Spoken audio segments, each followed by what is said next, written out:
Good morning, students. So this is the final lecture of the poem that we were reading, Madhavi, the Young Spring Flower. It is written by Rabindranath Tagore and in Bengali and translated in English by Anandamai Majumdar. Okay, so today we will be reading the summary of the poem, okay, the critical appreciation of the poem, and after that we will be discussing the dictation words and the word meanings of the poem. Fine.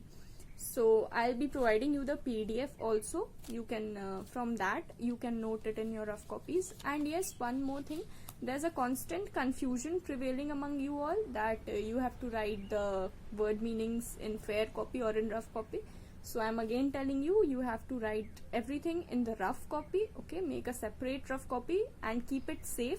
Okay, and another thing, as far as the question answers are concerned of both the chapters, of whatever number of chapters we are covering during this lockdown period through our videos, we will be doing the question answers in the class itself. If you have any problem regarding the understanding of the text, the understanding of the chapter or the poem, whatever I am teaching, then you can post it in your comment section. Okay, and once again I am telling you, the whatever I am giving you to write, you have to write it in your rough copies, a separate rough copy. Fine.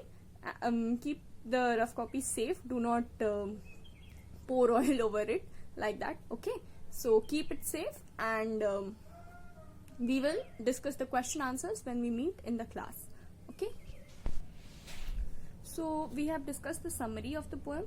So now today we will discuss the critical appreciation. So first of all, I want you all to know what is appreciating a poem. What is appreciation of a poem? Okay, appreciation of the poem is that thing which helps us understand the poem in a better way. Okay, like we have understood the poem, we read the lines, we have understood the poem, but we need a deeper knowledge of the poem. There are certain elements that the poet has kept in mind while writing the poem. We need to go through all those things. We need to know those things to know the condition of the poem, the way in which the thoughts that were there in the mind of the poet while writing the poem. We need to know all those things to understand the poem better. Fine. That is known as the appreciation of the poem. In that appreciation, we consider the background of the poem, the figure of speech, whatever it is used in the poem, the grammatical elements, whatever is there. Okay, so these are the few things that we consider in critical appreciation or appreciating a poem. And another thing, there are many students who get confused regarding this. Critical appreciation is not criticising the poem. Critical appreciation मतलब ये नहीं होता कि हम criticise करेंगे उस poem को, उस पोएम की बुराइयां निकालेंगे. नहीं, क्रिटिसाइज करना, क्रिटिकल अप्रिसिएशन और क्रिटिसिज्म में डिफरेंस है. ठीक है, क्रिटिकल अप्रिसिएशन में हम उसको इवैल्यूएट करते हैं. उस पोएम की जो भी एलिमेंट्स हैं, जो भी चीजें हैं उस पोएम में, जो भी उस पोएट ने दिमाग में रखा था उस पोएम को लिखने के टाइम, या फिर जो भी उसमें ग्रामर पोर्शंस हैं, जैसे फिगर ऑफ स्पीच वगैरह हम लोग जानते हैं ना, सिमिली वगैरह चीजें होती हैं. तो ये सब मतलब कैसे यूज हुई हैं उस पोएम में, किस तरह से, किस फॉर्म में, उस पोएम का रिदम क्या है, राइम क्या है.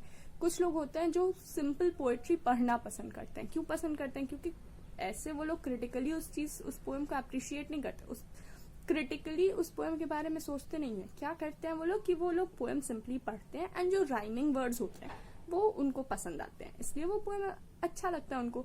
But since we are studying it in a deeper way, हम लोग उसको ज्यादा अच्छे से उसकी क्रिटिकल अप्रिसिएशन वगैरह भी पढ़ेंगे. ठीक है, so I hope you all have understood what is critical appreciation. समझ आ गया होगा क्रिटिकल अप्रिसिएशन क्या है. ठीक है, तो सबसे पहले इस पोएम के बारे में कुछ ऐसी चीजें हैं जो मैं आपको बताना चाहूंगी, जो जब मैंने एक्सप्लेन किया था, आप लोग सुने होंगे अगर ध्यान से तो समझ में आया होगा. जैसे कि इस पोएम में the leaves, the stars, the southern breeze, all these three are continuously talking to the flower, right. They are speaking to the flower, they are shown to be saying something. लेकिन इस poem में कहीं भी ये word said use नहीं हुआ है.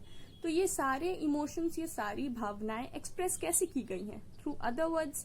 तो सबसे पहले वो वर्ड्स क्या हैं? ठीक है, वो वर्ड्स जो सेड की जगह पे पोएट ने यूज किए हैं. Instead of writing said, the poet has used certain words to show that the leaves, the southern breeze and the stars are speaking something. तो वो words क्या हैं? वो words हैं cry, ठीक है, protest, whisper, exclaim, murmur and plead. तो मैं आप लोग को पोएम की लाइंस पढ़ के अभी बता देती हूँ कि कैसे इस चीज को यूज किया गया है. सबसे पहला है क्राई. तो हमारे जो पोएम का 5th लाइन है उसमें है जैसे ही वो फ्लावर रहता है, वो जाने की जिद में रहता है, जाने की जल्दी में रहता है, तो लीव्स क्या करते हैं? No no, cry out the leaves, cry. ठीक है, तो क्राई का मतलब क्या होता है यहाँ पे कि लीव्स जो है वो एक्चुअल में बोल तो सकते नहीं है, but it is shown that they are speaking. ठीक है, इस पार्ट को हम लोग बाद में एक दूसरी चीज के अंदर डिस्कस करेंगे. फिलहाल वो वर्ड्स जो सेड की जगह यूज किए गए हैं. ठीक है, no no, cry out the leaves. तो लीव्स क्या कर रहे हैं? They are crying. ठीक, नेक्स्ट विस्परिंग, प्रोटेस्ट. विस्पर और प्रोटेस्ट ये दोनों का मतलब they are used in the place of said. ठीक है, the leaves are whispering and what are they whispering? They are whispering protest. ठीक है, फिर exclaim. exclaim कौन करता है? हमारे जो stars हैं, they are shown to be exclaiming. ठीक है, I'll read the line. The stars in the heavens exclaim. ठीक है, तो जो स्टार्स हैं हेवन में, जो स्टार्स हैं, दे आर एक्सक्लेमिंग. ठीक, they here also the poet has not use the word said, he is using exclaim. ठीक है, the stars in the heavens exclaim. ठीक है, उसके बाद है मर्मर. तो मर्मर क्या है? सदर्न ब्रीज जो है वो मर्मर करती है. उसकी लाइन क्या है? The southern breeze blows past and murmurs. ठीक है, तो इसमें भी क्या है? Southern breeze is trying to say something. Southern breeze कुछ कहना चाहती है, but the word said is not used here, murmur is used here. Okay, the southern breeze blows past and murmurs, and the last word that is used in place of said is plead. ठीक है, तो ये plead भी word leaves के लिए use किया गया है. लीव्स प्लीड करते हैं उस फ्लावर को. ठीक है, सो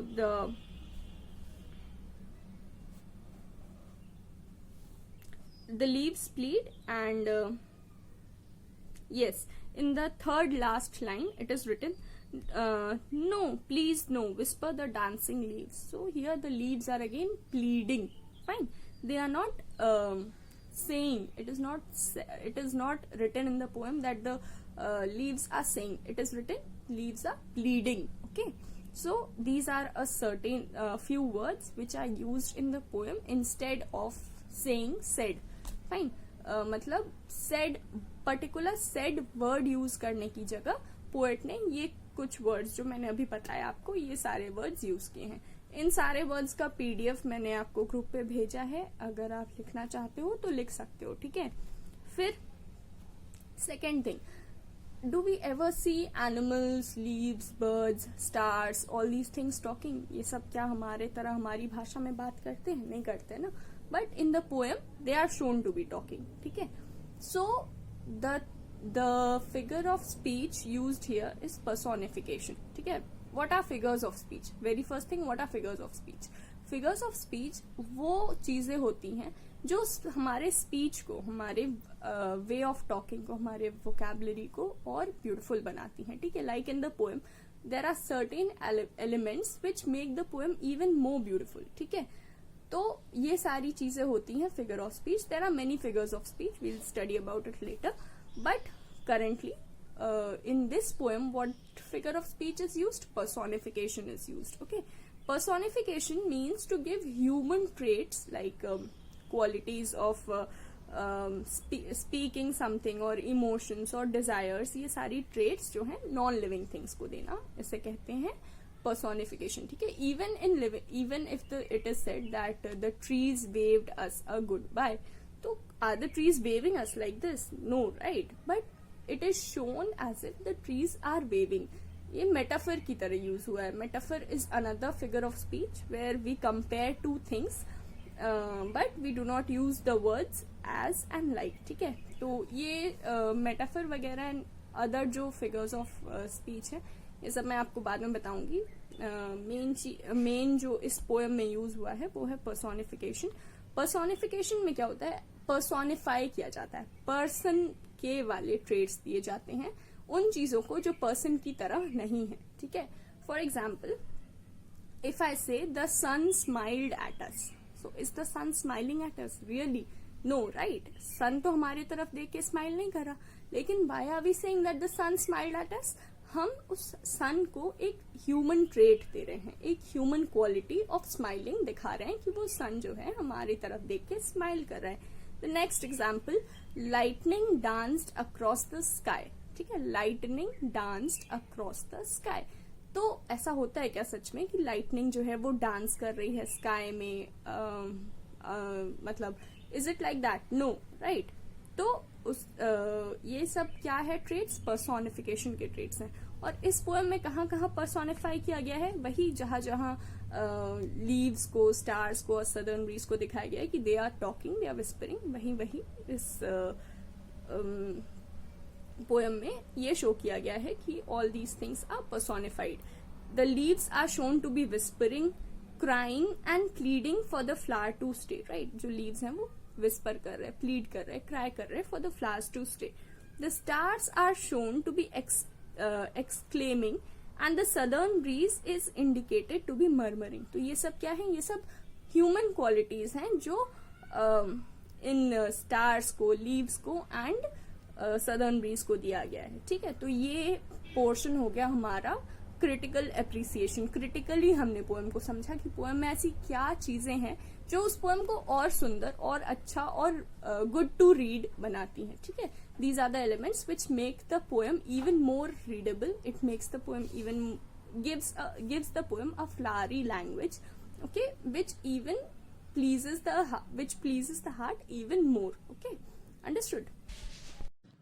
Okay, students, so the dictation words for this chapter are splendor, SPLENDOUR, splendor. The next is whispering, WHISPERING, whispering. The third word is exclaim, EXCLAIM, exclaim. The next word is blossom, BLOSSOM, blossom. The next word is murmurs, MURMERS, murmurs. The next word is twilight, TWILIGHT, twilight. The next is recedes, RECEDES, recedes. And the last word is THRONG, throng. अब word meanings देखते हैं. तो पहला word है rush, RUSH, rush. Rush का मतलब होता है हरी, किसी भी चीज में जल्दीबाजी करना. The second word is splendour. Splendour means gorgeous appearance, बहुत ही सुंदर, बहुत ही खूबसूरत होना. The third word is whisper. Whisper means to speak very softly, बहुत ही धीमे से बोलना. Fourth word is protest. Protest means an expression of objection, object करना किसी चीज को. और फिफ्थ वर्ड है एनसर्कल. एनसर्कल मतलब एक सर्कल फॉर्म करना किसी चीज के around, form a circle around. Next word है मर्मर्स. मर्मर्स का मतलब होता है utter sounds in a low almost inaudible voice, मतलब इतनी धीमी आवाज़ निकालना कि वो ऑलमोस्ट इनऑडिबल हो, सुनाई ही ना दे, इतनी धीमी आवाज़ निकालना. नेक्स्ट है ट्वाइलाइट. ट्वाइलाइट का मतलब होता है the time after the sun has set and before it gets completely dark. मतलब वो टाइम जब सन सेट हो चुका होता है, इवनिंग का वो टाइम जब सन सेट हो चुका होता है लेकिन पूरी तरह अंधेरा नहीं हुआ होता है, मतलब उस टाइम को हम लोग कहते हैं ट्वाइलाइट. ठीक है. नेक्स्ट वर्ड है रिसीड. रिसीड का मतलब होता है किसी चीज़ से दूर हो जाना, to move away from something. ठीक है, to move away. Ninth word है थ्रॉन्ग. थ्रॉन्ग हमारा लास्ट वर्ड है. थ्रॉन्ग का मतलब होता है क्राउड, मतलब किसी चीज़ के आसपास बहुत भीड़ होना, क्राउड करना. ठीक है, उसको कहते हैं हम लोग throng. I hope you all have understood. So this is all for today. Fine, we have discussed the dictation words, we have discussed the word meanings. So this is all for today. In the next class we'll start our next chapter. Okay, be safe, have a good day.